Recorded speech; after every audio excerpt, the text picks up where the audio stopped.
Hey, this is a tutorial for the team manager or somebody that the manager assigns um, to teach you how to update some content on your team pages. And you have a control over a bunch of different elements on your team pages. So let's just dive in. Go ahead and go to www.aglittleleague.org and log in.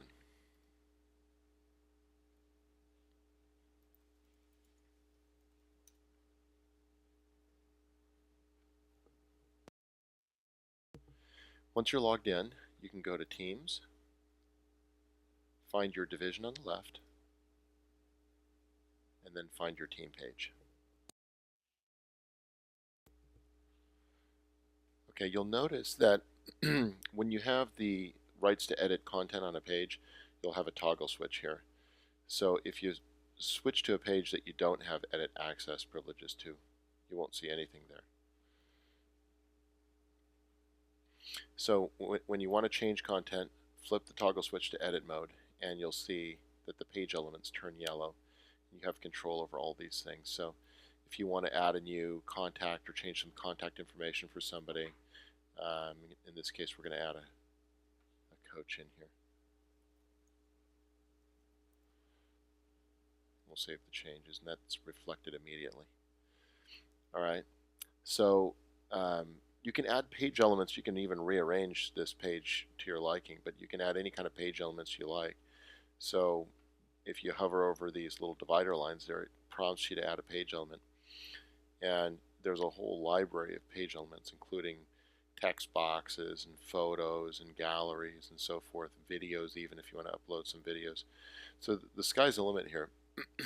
If you have any questions on this stuff, just send an email to webmaster@aglittleleague.org. But most of the stuff is pretty straightforward. You're either going to add some text information, or you're going to add some videos or photos. I think are going to be the most common types of page elements that you'll add. Now, you'll notice here that on this page I've already added all my practices for my team. So you'll do that by just clicking on Add Event. And you can see that it tags it with your team name automatically. So now you can just say practice. Oops. See if I can spell that right. Just pick a date and a time. Say 4 to 6.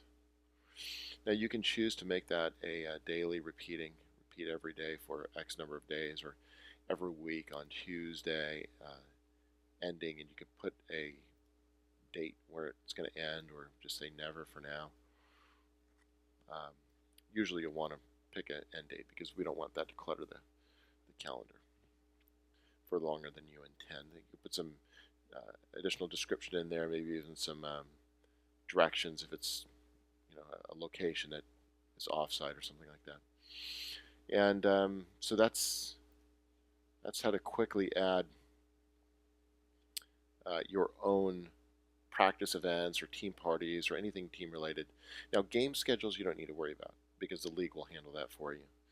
But anything else, the event will place that on the calendar, and then you can either subscribe to that if you have an iCalendar compatible calendar program like Google Calendar or Apple iCal, and a lot of smartphones can subscribe to this stuff too, so that you can automatically receive those alerts.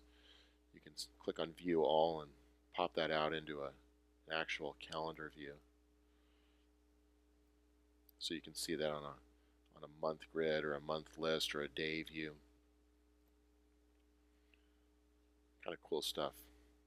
Now on your roster, let's go back into edit mode. You can also control, we've plugged in the player names on your roster, and we've plugged in a default jersey number 1 and a position catcher for every player. So if you want to go in, and as I've done for my own son, and I put a picture. So you can also edit this player details. When the jersey numbers are actually assigned, you can plug that in, and then you can check one or more positions that the player plays. Please avoid putting any personally identifiable information. These things are in there by default, Sport Engine, the technology that powers our website, places these in here, but we do not want age, gender, height. We don't want any of that stuff in there. You can remove it if you want, but just don't put a value in and it won't show up. So I think that's just about it. You can view your game schedule. We have a separate tutorial that shows you how to update game scores, but when you have our season hasn't started yet, so it says awaiting games results and statistics. But during the season, the team manager or somebody that the manager designates to be responsible for the team page should be updating the game scores at the completion of each and every game, and it should be done promptly so that the league standings are maintained. So you could do that from here as well and just watch that other tutorial. So I think that's it. If you have any questions, of course, send an email to webmaster@aglittleleague.org. Thank you very much.